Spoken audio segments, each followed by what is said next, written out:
Today we're going to be talking about circles. And before we get started for real, I just want to acknowledge that this looks very complicated. It is a long sentence with a lot of letters.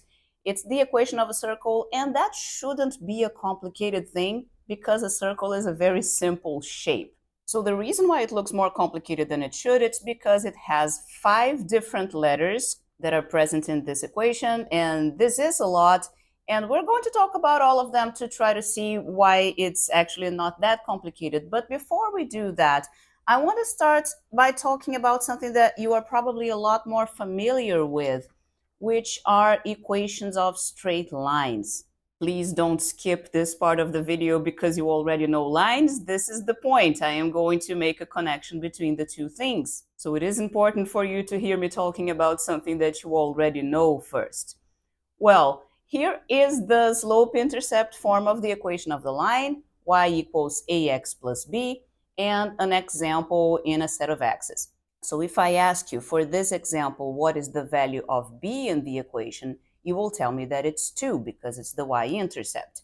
And if I ask you for this example, what is the value of the a in the equation, you will look at it for 10 seconds and you will see that it's 3 because a is supposed to be the slope.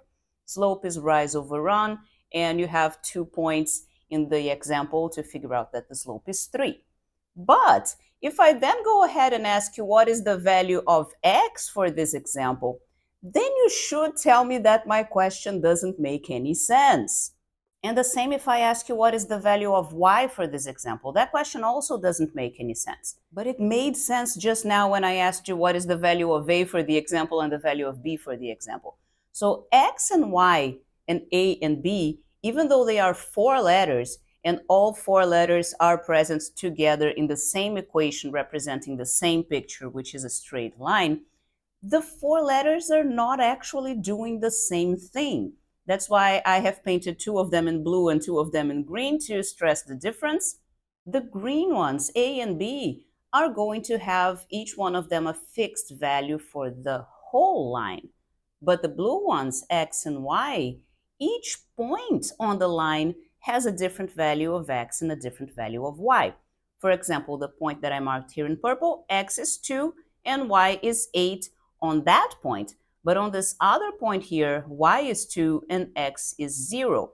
And every other point on the orange line has its own value of x and its own value of y, which is why it doesn't make sense for us to ask what is the value of x for this example, because each point has a different one. But what they all have in common is that all points on the orange line, if you look at both the coordinates x and y for that point, they all follow the same rule, which is given by this equation that has the same value of a and b for all of the points. So I have just described with a lot of words something that you already knew, because you have been working with equations of lines for a long time and this has never been a problem for you. So you know about this difference between the 2 kinds of letters that we're using here. You had just possibly never thought to express this difference in this way, which is the important thing that I'm trying to do right now. So let me also put 2 words to describe this difference. So x and y are variables. This is a word that you are very used to. They are variables because they vary, because each point has a different x and a different y. A and b in this context are not variables, they are parameters. A parameter is a number that is fixed, but I don't want to just put a number in the equation because then I am only going to be able to talk about this line. And I want to be able to talk about all lines. All lines have equations that look kind of like this. What is changing is just the value of the parameters. And the same thing is going to happen with circles. The green ones are parameters and the blue ones are variables. The orange one is a parameter as well, but I wanted to paint it in a different color just to point out that that's the radius of the circle, which is also orange in the picture. But I still don't want to talk about circles right now. I want to go back to the lines and say a little bit more. Because I told you that all the equations of lines are going to look exactly like this, just changing the values of the parameters. But that's not exactly true, because there is one type of line that can't be written in this way. which are vertical lines. For example, x equals 2 that I've just added to my picture, it can't be written as y equals ax plus b. Of course, vertical lines are special, but horizontal lines are also special. But they are not as special as the vertical ones, right? Because the horizontal lines like y equals 8 that I've just put here, that is y equals ax plus b. You're just saying that a is 0 and b is 8. So that line y equals 8 is also written in slope-intercept form, just like the diagonal one, but the vertical one you can't do that for, because the thing that all of the points in the vertical line have in common is that the value of the x coordinate is 2. So it's going to be 2, 0, 2, 1, 2, 2, 2, 3. And there is nothing that you could do to the value 2 here, multiply it by something and then add something else in order to get all the values of y that you would need for this vertical line. This doesn't make any sense. If you take an expression involving x that it's supposedly varying, even though in the vertical line it's just 2. But let's imagine that x can vary and the expression is fixed because the parameters don't change. And then if you put the same value of x twice, like the 2, if you put the same value again, they're just going to get the same answer. So you can't have multiple y's for the same x if you're writing something like this as y equals something, as y equals a function of x, an expression that uses just the letter x and some other fixed things. So if you have a function, it's not going to be vertical, because if you put the same value of x again, you are not going to get a different value of y. So each x only has a y, which is something that is true for all functions, not just linear functions with their straight line graphs. Every graph, in order to be considered a function, it needs to pass the vertical line test, which says that any vertical line that you can think to sketch with the graph of the function, and I've just put a few examples here, this line can only be crossing the graph of the function once, because that line, the vertical line, represents a value of x. Every vertical line does that. This here is the line x equals 2. All of the points on the plane that have x coordinate equals 2 are there. So maybe this one is x equals minus 5, x equals minus 2, and so on. These are just examples. And if something is going to be a function, if you put the x equals minus 5 there can only be one answer. But if you have a graph that looks like this, then suddenly x equals negative 5 needs to have one value of y as a result of the function, which is this y, and also another one, which is impossible. The same value of x is not going to give two different values of y for the same value of x. So that's why the vertical line test is the thing that says if our graph is or isn't a function, which you can also keep in mind when looking at this, because if you put a vertical line through a circle, it is definitely crossing the circle in two places. So not a function. But we also know that the slope-intercept form is not the only way to write equations of lines, right? We've also learned, for example, the general form of the equation of a line, which have 3 parameters instead of 2, but that's mostly just because we often want the general form to have the parameters be integers, okay? If we don't insist on that, then you might as well just put a 1 instead of d, and everything will be fine. So 1 is not a parameter, 1 is a number. But anyway, this is the way that we're usually looking at it. 2 variables, 3 parameters, the general form of the equation of a line.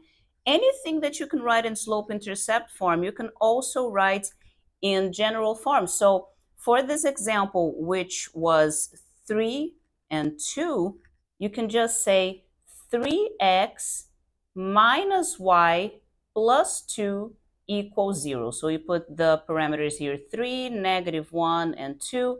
You get the same line as y equals 3x plus 2. But the advantage of the general form is that now you can also say x equals 2. You can also say a vertical line, which you couldn't do in slope-intercept form. Well, let's look at the horizontal line first, y equals 8. So if you put 0, 1, and negative 8 for the parameters, that's y equals 8. But if you want to do x equals 2, which is vertical, Now you're going to put 1, 0, and -2. And you got x equals 2. So this form is more general than the other one because it can do everything that the other one can and more. This exception for the vertical lines that we were talking about before is not an exception in this form. This is general. The trade-off here being that this is not written as a function, right? The variable y is not isolated in this equation. And in order for something to be considered a function, then the y needs to be isolated as it is in this form of the equation of a line. But that makes sense because the generalization that we're making here is allowing for vertical lines, which is exactly the thing that prevents something from being a function. So of course this is not going to be written as a function. And this is also not written as a function. This is the equation of a circle. We are going to get into how to write this as a function, how to isolate y in this equation later in this video, but I'm not worried about that right now. I just want to first point out the parameters, which are xc and yc. You can see them in the picture by looking at the coordinates of the center of the circle. And r is also a parameter, which you can see in the picture because it is the radius of the circle. X and y are variables. You're not going to see them in the picture because it doesn't make sense to ask what is the value of x for this circle. X is a variable. It has a different value for each point in the circle. But all of these different pairs of numbers x, y that are coordinates of different points in the circle, all of these pairs of variables follow the same equation, which is the equation of the circle, which contains three parameters, xc and yc, which are the center of the circle. That doesn't change according to the point. Every point in the circle is in the circle with the same center, so that's why it's a parameter. And the radius of the circle is also the same for all of the points on the circle. But before we get to how to turn this into a function, I want to look at why this equation has to look that complicated for a shape that is this simple. And the answer to that is also very simple. The answer to that is Pythagoras. And I have also already talked about this in another video where I was complaining that Pythagoras is not in the formula booklet, while distance between 2 points is, and I don't think those things should be looked at as different things. The distance between 2 points, this one is in three-dimensional space, but the 2D version is also in the booklet. This is Pythagoras. This is not a separate formula. Pythagoras is a formula that most students are pretty okay with. They don't see it as a difficult thing, so why not use that instead of trying to tell them that distance between 2 points is another thing that they might find difficult? If you want to find the distance between these 2 points, why not just tell your students to put them inside of a right triangle? Triangle gains a third point here that you can find its coordinates because you hope your students know how the coordinate plane works, right? So they should be able to find the coordinates of this point. But if they can't, that's a very good opportunity to talk to them about the coordinate plane again. Now you have the perfect situation for Pythagoras. From 5 to 1 is 4 units. 5 units in the horizontal between 2 and 7, and then you just use Pythagoras to find your hypotenuse. This does not make the exercise take longer at all. If the student was doing this with the stupid formula from the booklet instead, he would still have one line before the first one that I wrote, which was to figure out what x2, x1, y2, y1 are, not make a mistake in any of those 4 numbers, and write the formula here, and then all of the other steps would be the same. And now I'm going to say the exact same thing about the equation of a circle. Equation of a circle is not in the formula booklet because it is not officially part of the syllabus, but this is Pythagoras because the definition of a circle is that the radius is always the same. So every point x, y in the circle has a distance to the center, which is the radius. So the distance between the point x, y and the point x, c, y, c is the radius. And the way that I just said that kind of sounded like I was using the distance formula, which I just said I don't like. But you can look at that as Pythagoras as well in this right triangle that I put here. So the hypotenuse squared is equal to the sum of the legs squared, right? So this leg here is the distance from x to xc, so x minus xc, and the other one is the same thing on y. So the equation of a circle is not officially part of the syllabus, but it does appear in questions sometimes. It doesn't appear in such a way that you would have to know it in order to do the question, like showing you a circle and asking you to give the equation. But sometimes they will put a diagram that has a circle and say, the equation of this circle is that. So it's fine if you don't know it. The equation is given to you. You can just work with it. But it definitely helps if you already know that, right? Here's an example. Today I'm going to be solving the solids of revolution question from this year's AA high-level exam. As usual, they give you the function, they tell you where it rotates, and you just have to calculate the volume by you. But the reason why I liked this question is that the picture itself reminds me of one of my favorite questions. What is the biggest cylinder that fits inside of a sphere? And then I'm adding to my question the fact that the radius of the sphere is r, because that is something that you can read here. Of course, that is just the equation of a circle. Since you're going to have x equals that, then you square both sides of the equation and add y squared to both sides. This is the equation of a circle. The radius of the circle is r. Well, you're going to think of it as a sphere because you take this circle and rotate it this way, but that doesn't matter. But anyway, this is the equation of a circle. It's not a function because it doesn't pass the vertical line test. And when we were talking about lines, we had the general form, which doesn't have to be a function because it includes the vertical lines. But then unless we have an example which is vertical here, we can isolate y in this to get to the other form, which is a function. So that is the next thing that I want to do with my circle. I want to take this equation and isolate y in it to see what happens if I try to get this as a function, y equals f of x.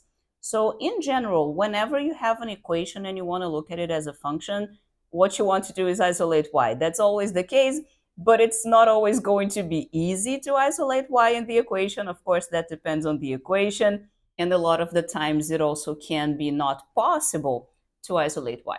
But in this case, it's possible. And I know it's possible because when I look at the equation, I only see the variable y appearing once in the equation. So I know that I can just do inverse operations in the proper order until nothing remains together with y. Right, so let's begin this by subtracting this big term from both sides of the equation. And here, the next thing that you're supposed to do in order to isolate y is to take the square root of both sides of the equation. But whenever you do that to any equation, you always have to put a plus and minus here in one of the sides. And the reason for that is that if you were going backwards, either one of these signs would make it so that squaring both sides of this equation would lead back to the previous one. So, for example, if it was plus here and we had just y minus yc equals to this square root, and we squared both sides of this equation, that's exactly what we will get, the previous equation. But if we had y minus yc equals to minus the square root of this thing, and then we squared both sides of the equation, we would still go back to the same place because negative times negative is positive again, so it doesn't make a difference. So the thing is that when we're going this way, we have to account for both of the possibilities because both of them are solutions to our original equation. So when we are isolating y, we are not allowed to change how many solutions we have. We have to keep everything there. So both the plus and the minus are valid solutions here. This is why whenever you take square root on both sides of the equation, you have to include this plus or minus. Well, now the next step is much more obvious, right? We're just going to add yc to both sides of the equation. So there you go. The variable y has been isolated in the equation. It now reads y equals a big thing, none of which involves y itself. So why can I not say that this is a function? Y equals this function of the variable x with these other three parameters here. And the problem is exactly in the plus or minus, because a function can only give one answer. And here we're getting two answers, one with yc plus the square root and a different one with yc minus the square root. So this is not a function because it is giving two answers for the same value of x, one answer using the plus and one answer using the minus. So it can't be one function, but we can call it two functions if we want. So not one, but two functions that came from the equation of a circle. I could have called them f and g, but I decided to call them f plus and f minus instead to really highlight the fact that this is the only difference between them. This kind of notation can look weird if you've never seen it before, but this plus and this minus are meant to be subscripts, okay? Just like the c in the yc and the xc. So the name of the function is f sub plus and f sub minus. And this makes sense that we wouldn't get one function because we already knew that the circle was not the graph of a function due to not passing the vertical line test. But it's not passing the vertical line test not in a crazy way where there can be multiple values of y for the same x. No, it's always two, one in the bottom and one on the top. So it makes sense that we've got two functions, one for the top and another for the bottom. And it's kind of easy to guess which one is which, right? Plus goes up, minus goes down. So f plus is the top half of the circle, f minus is the bottom half of the circle. Both of these functions have the same domain, which goes from here to here. In other words, xc minus r to xc plus r is the domain of the functions.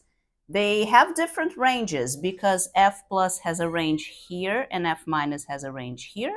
So the range of f plus is from yc to yc plus r, and the range of f minus is from yc minus r to yc. Okay, so that's all I had to say today, I guess. I hope this was helpful. I hope you enjoyed thinking more about circles and their equations. I am going to leave you now with a little piece of a different video where I was also talking about the equation of a circle.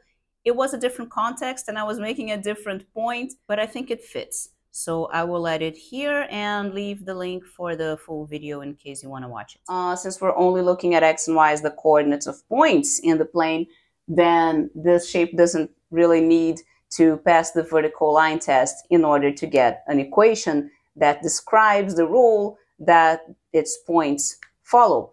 For example, if you want the equation of a circle with center at this point AB and radius r, one of the ways that you can think of this is that you're going to translate this circle onto that circle that has a center at the origin. And that happens by subtracting a from x so that the center of the new circle is going to move to the left by subtraction, and subtracting b from y so that it goes down by subtraction. And now you think about what is the equation of the black circle. Well, the radius hasn't changed. The radius is still r.